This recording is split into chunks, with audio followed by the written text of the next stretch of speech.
ہر جگہ یہ سوال ہوتے ہیں کہ کیا وہابی دیوبندی کے پیچھے نماز ہو سکتی ہے؟ سب کے پاس یہ مسائل آتے ہیں اور لوگ کنفیوز ہوتے ہیں. جماعت کا ثواب چلا جائے گا، سنی مسجد نہیں ہے، جمعہ کیسے پڑھے؟ محترم حضرات، بالفرض اگر آپ کو سنی امام کہیں ملے ہی نہ تو نہ آپ کے اوپر جماعت واجب ہے، نہ جمعہ واجب ہے، نہ عید واجب ہے. خاص کر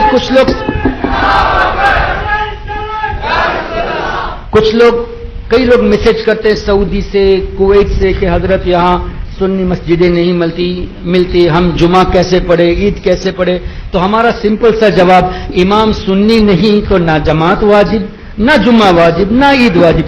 جو چیز تم پر واجب ہی نہیں ہے اس کے پیچھے تم لڑتے کیوں جاتے ہوئے؟ اچھا، پھر دوسری بات یہ ہے، میں نے یہ جو جملہ کہا وہ سمجھانے کے لیے کہہ رہا ہوں، اللہ تعالیٰ معاف کرے میری غلطی ہوئی ہو تو. ہم ان کے پیچھے صرف اور صرف اس لیے نماز نہیں پڑھتے کہ انہوں نے ہمارے آقا کو اپنے جیسا بشر بتایا. یہ ہے نا، یہ کہتے ہیں کہ اللہ نے نبی کو غیب نہیں دیا، اللہ نے نبی کو طاقت نہیں دی، نبی ہمارے جیسے بشر ہے. حضور علیہ السلام کی تعظیم ایسے کرو جیسے بڑے بھائی کی کرتے ہو، جیسے گاؤں کے چودھری کے کرتے ہو. اسماعیل دہلوی کا نام سنا ہے آپ نے؟ وہابیوں کا امام. اس نے تقویت الایمان میں لکھا کہ اللہ کے نزدیک کسی نیک بندہ کوئی بھی ہو، کتنا ہی چہیتا بندہ ہو یا کتنا ہی عظیم فرشتہ ہو، کوئی بھی ہو، اللہ کے نزدیک چپل سینے والے کی قدر بھی اس کی نہیں، چمار سے بھی زیادہ ذلیل ہے. اب نبی کو، فرشتے کو، ولی کو چمار سے زیادہ ذلیل، اللہ کے نزدیک چمار سے زیادہ ذلیل ہے. مطلب چمار کی عزت نبی سے زیادہ ہے. یہی کہنا چاہتا ہوں. جو آدمی اپنے نبی کے بارے میں، جن کا کلمہ پڑھتے ہیں، ان کے بارے میں یہ کہے کہ چمار سے زیادہ ذلیل ہے، اس کو تم کیسے امام بناؤ گے یار؟ ذرا سوچئے کیسے امام بناؤ گے؟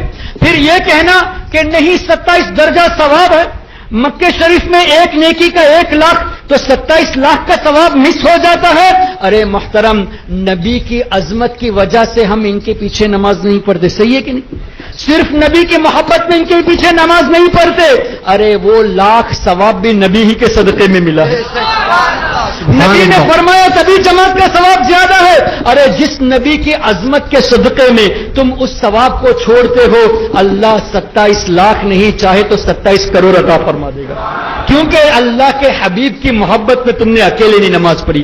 تو اکیلے نماز پڑھی ہے اس امید پر کہ یا اللہ تیرے حبیب کے گستاخوں کے پیچھے نماز پڑھ کر ہم اپنے ایمان کو برباد نہیں کرنا چاہتے، اس لیے ہم نے اکیلے نماز پڑھی. تو انشاءاللہ اللہ چاہے گا تو 27 کروڑ درجہ عطا فرمائے گا. تو آپ کبھی اس کی فکر مت کیجئے.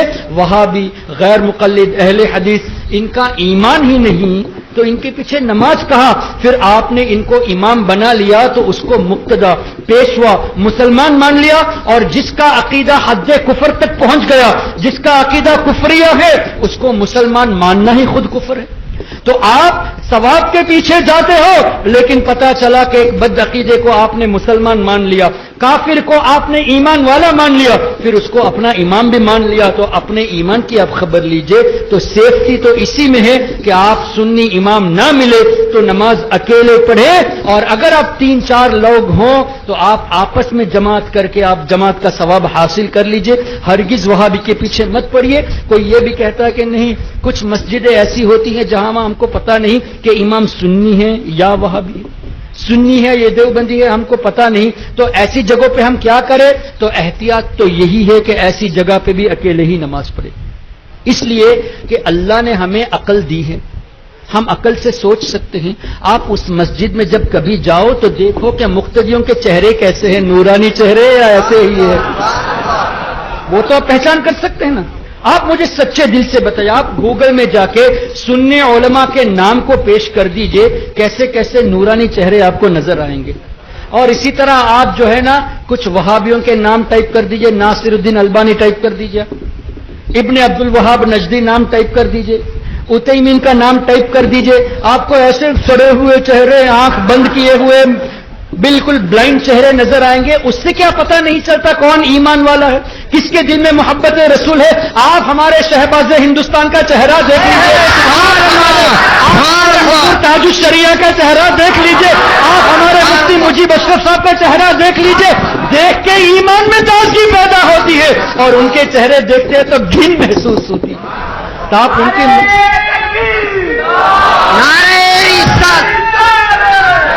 علماء اہل سنت، ارے یہ تو ایمان کی بات ہوئی۔ آپ عوام کو بھی دیکھیے کہ کہیں بڑے بھائی کا کرتا اور چھوٹے بھائی کا پیجامہ تو نہیں ہے، کہیں ماتھے پہ شامی کباب تو نہیں ہے، کہیں مونچھیں جو ہے نا نکال تو نہیں دی، ٹکلا تو نہیں۔